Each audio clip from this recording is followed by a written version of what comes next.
Hello everyone, and welcome back. If you've ever used a tool like ChatGPT or Gemini, you've probably used zero-shot prompting without even knowing it. It sounds technical, but it's actually the simplest and most common way to ask an AI for help. So what is it, and how does it work?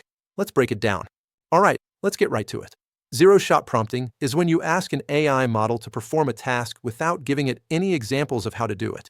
That's why it's called zero-shot. You're giving the model zero examples or zero shots at the problem. You are simply giving a direct instruction and trusting the AI to understand what you mean. You're essentially testing the model on a task it has never been specifically shown by you before. You might be wondering, if I don't give it examples, how does it know what to do? The answer is it's training. These large language models have been trained on billions of books, articles, and websites. During that training, they learn the concepts and patterns behind all kinds of tasks.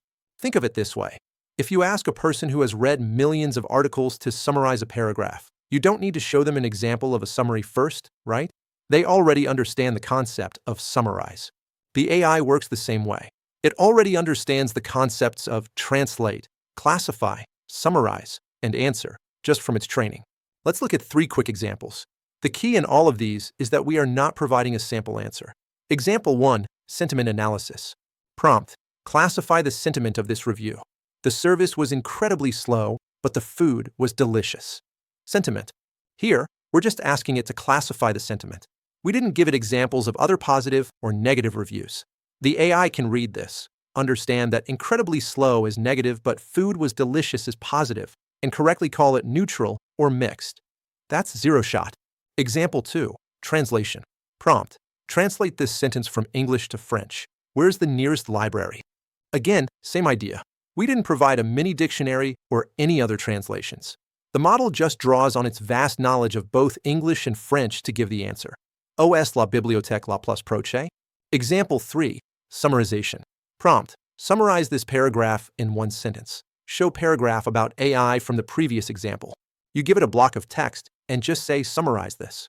Because it knows the concept of summarizing, it will read the text and pull out the main idea for you. Simple as that. Now, to really understand zero-shot, it helps to see what it's not.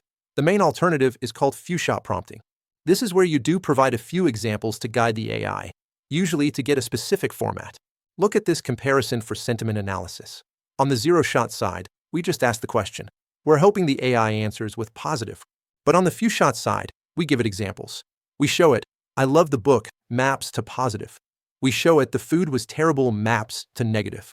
By giving it these examples, we are teaching the AI the exact format we want.